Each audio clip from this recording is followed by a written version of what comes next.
வணக்கம், welcome to Josie's kitchen. இன்றைக்கி நம்ம அம்மியில் அரைச்சி அது மட்டும் இல்லாமல் விறகடுப்பில் செஞ்ச நாட்டுக்கோழி குழம்பு அதுதான் நம்ம இன்றைக்கி பார்க்க போகிறோம்.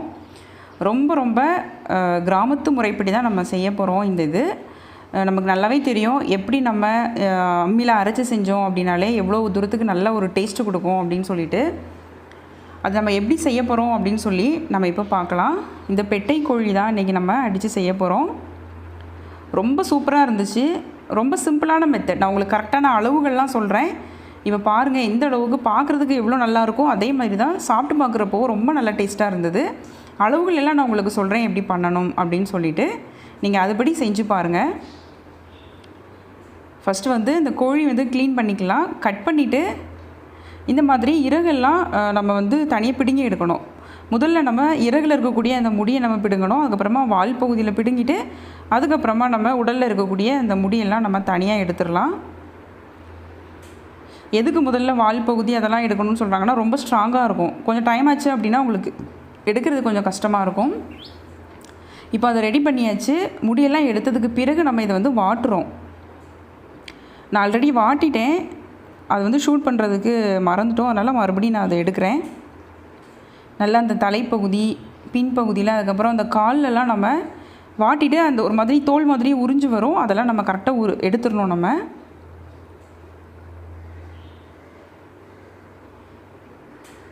நல்லா நம்ம இப்போது வாட்டி எடுத்துட்டோம்.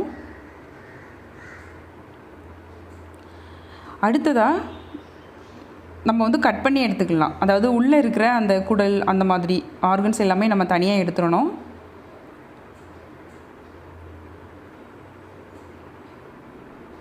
ஃபுல்லுமே நான் உங்களுக்கு காட்டியிருக்க மாட்டேன் எப்படி கட் பண்ணணும் அப்படின்னு சொல்லிட்டு. அது வேணால் உங்களுக்கு நான் தனியாக ஒரு வீடியோவில் போடுறேன், இந்த மாதிரி நம்ம கட் பண்ணலாம் அப்படின்னு சொல்லிட்டு. ஏன்னா இங்கே எனக்கு இடம் இல்லை கட் பண்ணுறதுக்கு. ஒரு சின்ன இடத்துல வச்சு தான் நான் கட் பண்ணுறேன். கவுண்டர் டாப் மேலே வச்சு கட் பண்ணி உங்களுக்கு நான் காட்டுறேன் இன்னொரு வீடியோவில் எப்படி ப்ராப்பராக கட் பண்ணணும் அப்படின்னு சொல்லிட்டு.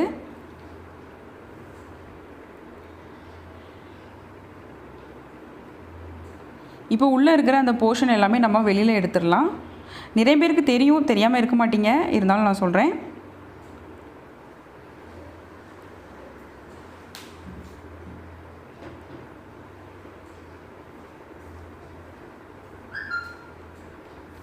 இப்போ நம்ம எடுத்துட்டோம்.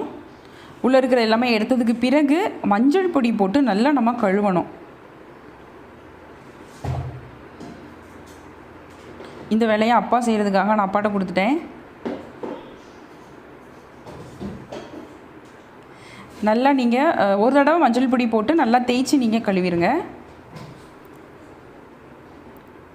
அரிவாள் மனை அப்படி இல்லைனா இந்த மாதிரி அரிவாள் வச்சு நீங்கள் கட் பண்ணிங்க அப்படின்னா உங்களுக்கு நல்லா ஈஸியாக இருக்கும். ஸோ அப்போ தான் இந்த மாதிரி பண்ணிகிட்ருக்காங்க.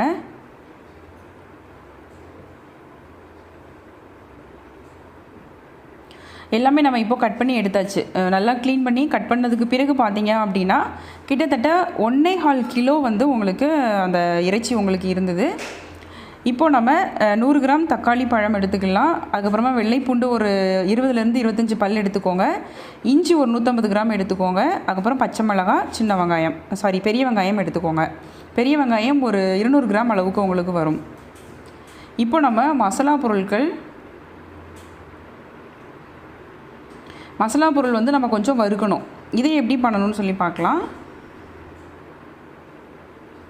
எண்ணெய் ஊற்றிக்கோங்க. தேங்காய் எண்ணெய் கொஞ்சமாக நீங்கள் ஊற்றிக்கோங்க.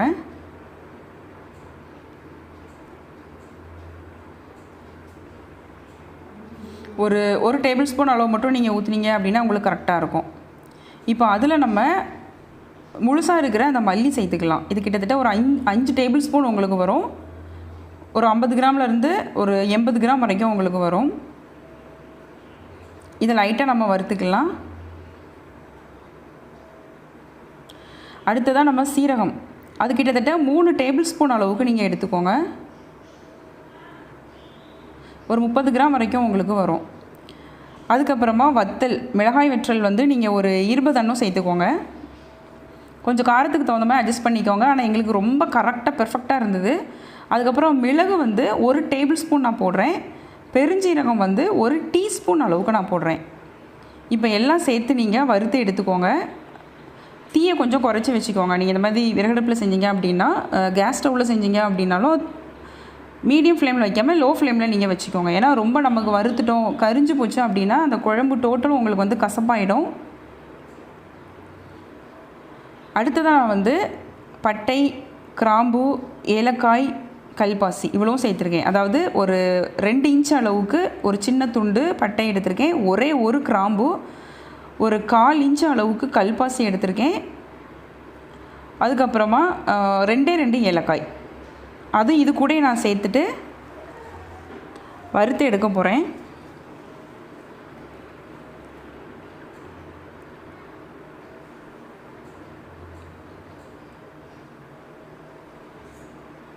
விறகடுப்பில் பண்ணுறது ரொம்ப ஒரு தனி சுகம்தான். நமக்கு நல்லா ஜாலியாகவும் இருக்கும், அது மட்டும் இல்லை நல்லா டேஸ்ட்டாகவும் இருக்கும் நமக்கு. நாங்கள் அடிக்கடி இந்த மாதிரி பண்ணுவோம். நானும் அடிக்கடி இந்த மாதிரி செஞ்சுருக்கேன். ரொம்ப இன்ட்ரெஸ்ட் உண்டு எனக்கு இந்த மாதிரி விறகடுப்பில் பண்ணுறது, அப்புறம் அம்மியில் அரைச்சி சமையல் பண்ணுறது, அதெல்லாம் ரொம்பவே இன்ட்ரெஸ்ட் உண்டு. ஸோ இப்போ நல்லா நம்ம வறுத்து எடுத்துட்டோம்.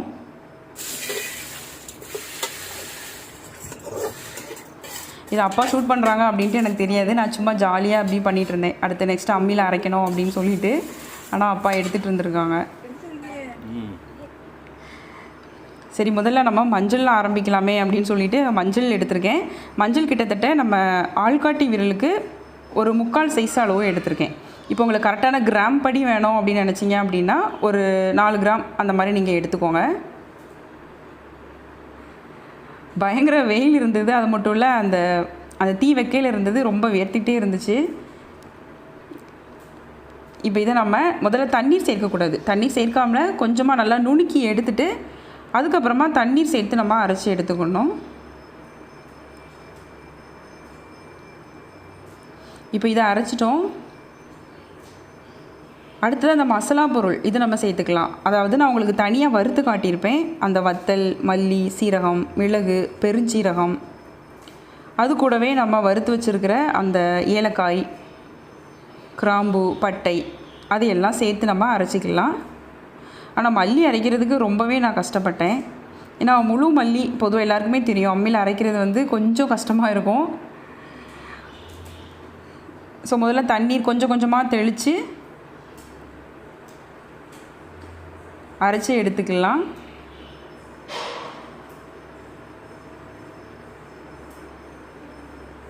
வத்தல் வந்து நீங்கள் காம்பு நீக்கணும் அப்படிங்கிறது கிடையாது. காம்பு நீக்காமலே நீங்கள் அப்படியே போட்டு கூட நீங்கள் அரைச்சி எடுத்துக்கலாம். நான் அப்படி தான் அரைக்கிறேன், காம்பு எடுக்கலை. ஏன்னா நம்ம வறுத்துட்டோம் அப்படிங்கிறதுனால குச்சி குச்சாக நமக்கு நிற்காது. நல்லா உங்களுக்கு ஒடிச்சிங்க அப்படின்னா நல்லா நொறுங்குற மாதிரி தான் இருக்கும் அப்படின்னு சொல்லிவிட்டு நான் அதையும் சேர்த்து வச்சு அரைச்சிட்டேன். ஸோ இப்போ நல்லா நம்ம அரைச்சிட்டோம். அரைச்சதுக்கப்புறம் அது தனியாக ஒரு பாத்திரத்தில் எடுத்து வச்சிட்டேன். அடுத்ததாக கொஞ்சமாக நம்ம எண்ணெய் ஊற்றிக்கலாம். அதாவது ஒரு 2 டேபிள் ஸ்பூன் அளவுக்கு நீங்கள் எண்ணெய் ஊற்றிக்கோங்க. தேங்காய் எண்ணெய் ஊற்றிக்கோங்க. அதில் நம்ம கட் பண்ணி வச்சுருக்கிற இந்த இஞ்சி நல்லா நமக்கு வதங்கணும். வதங்கினதுக்கு பிறகு தான் நீங்கள் வந்து பெரிய வெங்காயம் சேர்க்கணும். பெரிய வெங்காயம் இந்த மாதிரி கொஞ்சம் பெரிய பெரிய துண்டாக சேர்த்துக்கோங்க. பெரிய வெங்காயம் கொஞ்சம் வதங்கினதுக்கு பிறகு பூண்டு பற்கள் அது நம்ம சேர்த்துக்கலாம். அதுக்கப்புறமா பச்சை மிளகாய், இதுவும் காரத்துக்கு தகுந்த மாதிரி சேர்த்துக்கோங்க. ஏன்னா நம்ம மிளகு சேர்த்துருக்கோம், மிளகாய் வற்றல் சேர்த்துருக்கோம், இப்போ பச்சை மிளகாய் சேர்த்துருக்கோம், இஞ்சியோட காரம் இருக்கும், அதனால் அது தகுந்த மாதிரி நீங்கள் அட்ஜஸ்ட் பண்ணிக்கோங்க. இப்போ எல்லாமே நல்லா நமக்கு வதங்கினதுக்கு பிறகு இது தனியாக ஒரு பிளேட்டில் எடுத்து வச்சுட்டு அதுக்கப்புறமா அம்மியில் நம்ம இதை அரைச்சி எடுத்துக்கலாம். இப்போ நான் அம்மியில் அரைக்கிறதுக்கு அம்மா கிட்டே கொடுத்துட்டேன். ஏன்னா நான் இதுக்கு முன்னாடி அரைச்சது வந்து ரொம்ப கஷ்டமாக இருந்தது எனக்கு அந்த மசாலா பொருட்கள் அரைக்கிறதுக்கு. இப்போ இதை நல்லா இந்த மாதிரி நல்லா ஃபைன் பேஸ்ட்டாக நம்ம அரைச்சி எடுத்துக்கலாம். இதை தனியாக நம்ம எடுத்து வச்சுக்கிடுவோம். இப்போ அடுத்ததாக பாதாம் பருப்பு, முந்திரி பருப்பு இதை கிட்டத்தட்ட ஒரு 2 மணி நேரம் தண்ணியில் நல்லா ஊற வச்சு எடுத்து வச்சுருக்கேன். ஒரு 5லேருந்து 6 பாதாம் பருப்பு, கொஞ்சம் முந்திரி பருப்பு, 3 சில்லி தேங்காய் நீங்கள் வந்து தண்ணியில் போட்டு ஊற வைக்கணும் அப்படிங்கிறது கிடையாது. இப்போ நல்ல ஒரு அடிகனமான பாத்திரத்தில் ஒரு 30 ml நீங்கள் தேங்காய் எண்ணெய் ஊற்றிக்கோங்க. ஊற்றிட்டு கடுகு போட்டு கடுகு நல்லா பொரிஞ்சதுக்கு பிறகு நம்ம அம்மியில் அரைச்சி வச்சுருக்கிற அந்த இஞ்சி, பூண்டு, பச்சை மிளகாய் எல்லாம் சேர்த்து நம்ம வதக்கி அரைச்சி வச்சுருப்போம். அதை நம்ம இது கூட சேர்த்துக்கலாம். இது சேர்த்து கொஞ்சம் நமக்கு பச்சை வாசனை போகணும். கண்டிப்பாக நான் இருக்க இடம் தெரியாது, அதுக்காக இவ்வளோ கருப்பாக இருப்பேன் அப்படின்ட்டு இல்லை. கேமரா ஃபுல்லாக புகை பட்டு பட்டு அப்படி இதாகிருச்சு. அது மட்டும் நான் ரொம்ப ஒரு மாதிரி வெயில் அந்த மாதிரி இருக்கேன். இப்போ அது வதங்கினதுக்கு பிறகு நம்ம கழுவி சுத்தப்படுத்தி வச்சுருக்கிற அந்த கறி துண்டுகள் இதை நம்ம சேர்த்துடலாம். கறியை வெட்டினதுக்கு பிறகும் நீங்கள் நல்லா ஒரு 2லேருந்து 3 தடவை கழுவி நீங்கள் எடுத்துக்கோங்க. அதுக்கப்புறமா நீங்கள் இதில் சேர்த்துக்கோங்க. இது சேர்த்ததுக்கு பிறகு இதுக்கு தேவையான அளவுக்கு கல் உப்பு நீங்கள் சேர்த்துக்கோங்க. நான் கிட்டத்தட்ட ஒரு 2 டேபிள் ஸ்பூன் அளவு சேர்த்துருப்பேன். இப்போ இதை போட்டு நல்லா நீங்கள் மிக்ஸ் பண்ணிடுங்க. ஒரு 2 நிமிஷம் கழித்து நம்ம மசாலா பொருட்களை அரைச்சி வச்சுருப்போம். அந்த மல்லி, சீரகம், வத்தல் எல்லாம் நம்ம அரைச்சி வச்சுருப்போம். அதை அப்படி இதோடு நம்ம சேர்த்துடலாம். இப்போ இதை சேர்த்துட்டு நல்லா இந்த மாதிரி மிக்ஸ் பண்ணி விட்ருங்க. தண்ணீர் மட்டும் சேர்க்காதீங்க. மிக்ஸ் பண்ணதுக்கு பிறகு ஒரு 2 துண்டு சிரட்டை நான் சேர்த்துருக்கேன். அதாவது தேங்காய் நம்ம எடுத்ததுக்கு பிறகு அந்த ஓடு, அதுக்கப்புறமா ஒரு 2 சின்ன தக்காளி பழம் அது சேர்த்தாச்சு. இப்போ நான் தனியாக ஊற வச்சு வச்சுருப்போன்னு சொல்லியிருப்பேன். தேங்காய் சீல் கூட பாதாம் பருப்பு, அந்த முந்திரி பருப்பு எல்லாம் ஊற வச்சுருப்போம். அதை நம்ம இப்போ தனியாக அரைச்சி எடுத்துக்கலாம்.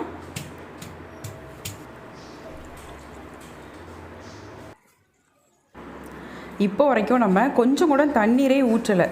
ஆனால் பாருங்கள் எந்த அளவுக்கு நல்லா நமக்கு தண்ணீர் கக்கி நல்லா இருக்குது அப்படின்னு சொல்லிட்டு. தீயும் நீங்கள் ரொம்ப அதிகமாக எரிய வைக்க வேண்டாம், ஒரு மீடியமாக இருக்கிற மாதிரி நீங்கள் வச்சுக்கோங்க. ஒரு 15லேருந்து 20 நிமிஷம் நல்லா அந்த மாதிரி வேகணும். அதுக்கு பிறகு ஒரு 300 ml தண்ணீர் ஊற்றிக்கோங்க. இப்போ நீங்கள் தண்ணீர் ஊற்றி நல்லா வேக வச்சு எடுத்துக்கோங்க. இந்த மாதிரி சிரட்டை நம்ம எதுக்கு போடுறோம் அப்படின்னா நல்லா வேகும், நமக்கு அந்த ஹார்டாக இருக்கிற அந்த கறி வந்து நல்லா வேகும், அதுக்காக தான் நம்ம போடுறோம். இப்போ கிட்டத்தட்ட 40-45 நிமிஷம் கிட்ட ஆகிட்டு நல்லா வெந்ததுக்கு பிறகு தேங்காய், பாதாம் பருப்பு, முந்திரி பருப்பு எல்லாம் அரைச்சி அதில் இருக்கிற அந்த பால் மட்டும் நம்ம சேர்த்துக்கணும். அது அப்படி நீங்கள் போடணுன்னாலும் போட்டுக்கோங்க. ஆனால் அந்த பால் மட்டும் சேர்த்திங்கன்னா நல்லா இருந்துச்சு, பயங்கர டேஸ்ட்டாக இருந்தது.